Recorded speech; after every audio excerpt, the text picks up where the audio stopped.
Good morning, everyone. It's a little after 6 o'clock down here in the southwest Missouri Ozarks. The channel name is the Campfire Trail. And we're getting ready to start a big project down here. It's building our house. We've been on this land for 3 years, and we've been living in a cabin for about 2.5 years down here.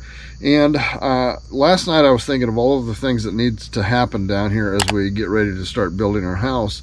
And that is, and the thought ran through my mind, when is the best time to start? 20 years ago, or 10 years ago, or even yesterday. But the second best time to start is today. And, fortunately, as we are dealing with the economy and all of the kind of things that are just making us crazy nowadays, we were fortunate enough, I guess, to begin this project probably close to 3 years ago. Back in, I guess it was 2021. We kind of saw the handwriting on the wall with the economy, with the way the government was spending money, and it's like that is not sustainable. We saw that 3 years ago, and so we really made an effort to start finding a way to become more self-sufficient. And that self-sufficient journey for us down here, anyway, began about 3.5 years ago, as we started looking for property that we could kind of get off grid, get away from everything, and start becoming more self-sufficient. And so now, as we look at that, we thought, we can look back and say, well, 3 years ago is when we started. I would have preferred to start 20 years ago, as things are right now, because everybody that I know of is struggling terribly bad financially, just because, there's maybe a few people that aren't, but those are the ones that aren't going to be affected so much by a bad economy. If they've got a lot of money in the bank and doing very well off, then it doesn't probably affect them that much. But the majority of people that I know are just really struggling financially with just trying to stay ahead, trying to keep their head above water during this crazy economy. And, I'm old enough now, 63, almost 64, to have lived through a couple of these cycles in my past. And boy, it was easy to see coming. And, I feel bad for everybody that sort of ignored the warning signs and the red flags for it, because it was coming, and it's kind of here. And I'm not even sure that it's as bad as it probably is going to continue to get, because on top of the economy, there's also the whole open borders thing, which puts even more strain on things like law enforcement, but also economically it puts more strain, because, there's so much resources being diverted to that.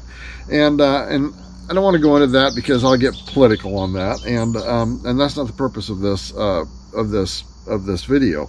The purpose of the video is to encourage you that, if you have not begun to do the preparation kind of things for this kind of an economy already, that today is the second best time to start. And actually, tomorrow, you'll look back on today and say, I should have started yesterday.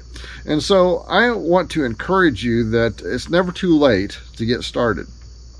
If you start today, you're going to thank yourself tomorrow, and a year from now, and 5 years from now.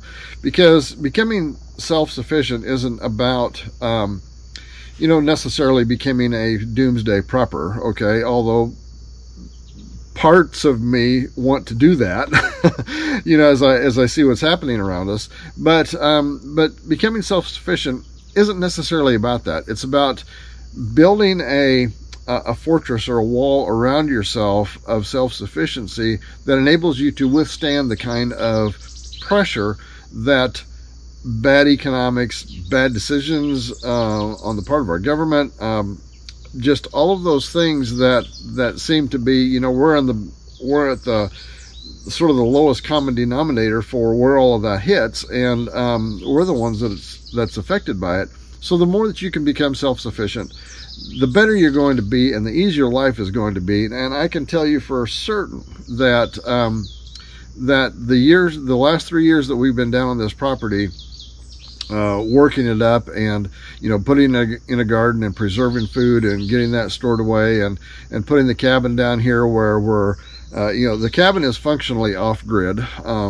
We have a heat source that's wood. We do have some backup things, but for the most part, it costs very little to live here in this cabin and on this property. And it provides, right now, it's providing a huge source of all of our food, and we'll go into that on other videos. I don't mean to go into all of that today. What I'm trying to do today is just give you the hope that if you feel like you're behind the curve when it comes to establishing some self-sufficiency for yourself, put that out of your mind. Just remember that if you feel that you're behind the curve now, if you don't do anything about it today, you're going to be even a day further behind the curve tomorrow, and 2 days further the next day.